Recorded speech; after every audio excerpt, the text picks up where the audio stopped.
Do you know how to decide whether or not you should say yes or no when you are asked by someone to help them? Many people would say, I can't say no. I have to say yes. I've I've got to give to him who asks of me. That there's scripture that says that, or I can't say no when I have something to give.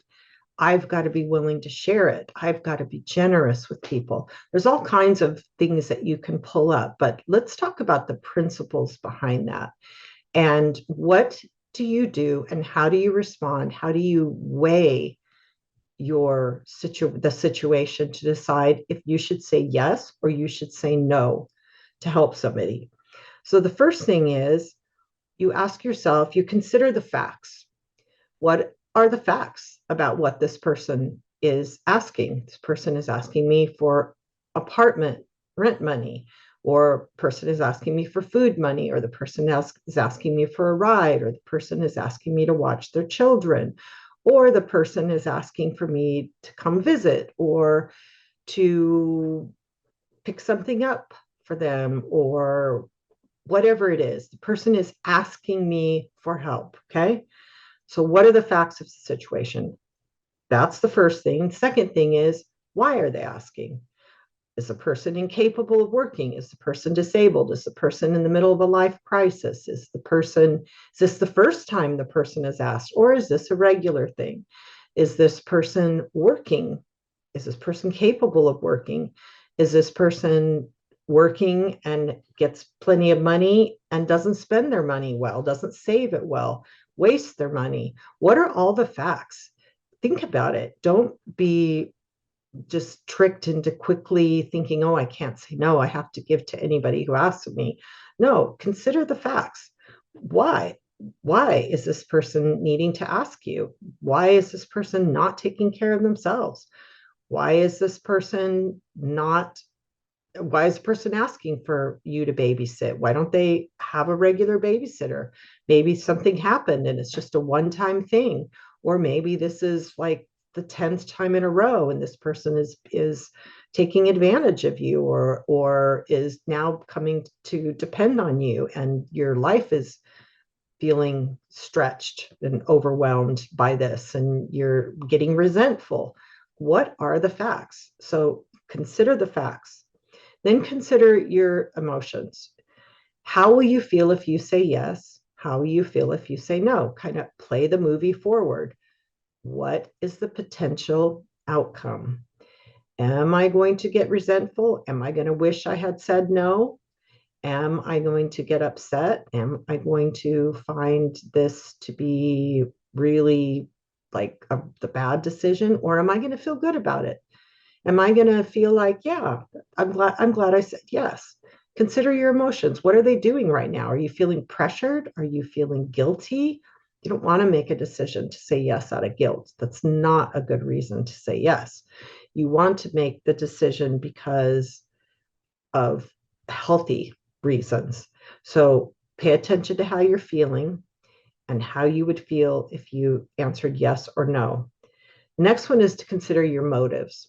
Is this people pleasing? Is this out of fear? You're afraid the person will get mad at you. You're afraid the person won't like you. You're afraid the person's going to have resentment. You're afraid the person will leave you, feel badly about you, think badly about you. Like, what is your motive? Is it obligation? Like, I have to give in. I can't say no. Can't say no to my grandma. I can't say no to my dad. I can't say no to my spouse. I have to submit. What is it? What is your motive? What's the reason? Is it a good motive? Is it a healthy motive? Or is it an unhealthy motive?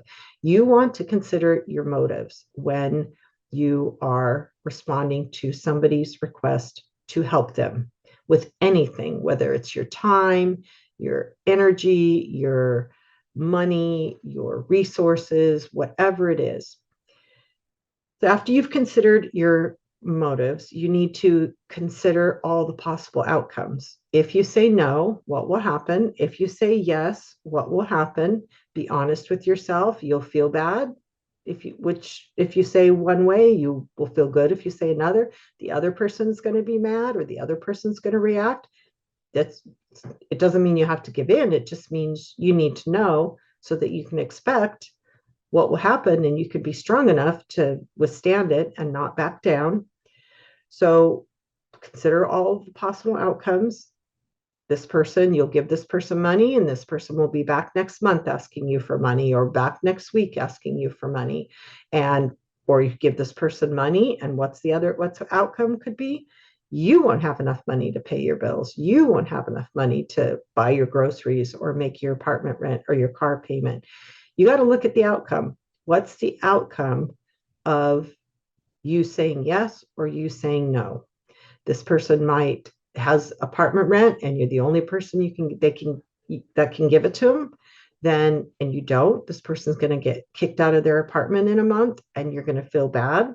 Okay, play the movie forward.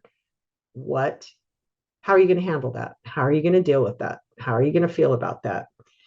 And then the last one is you calculate the risks, put them all together and make your decision.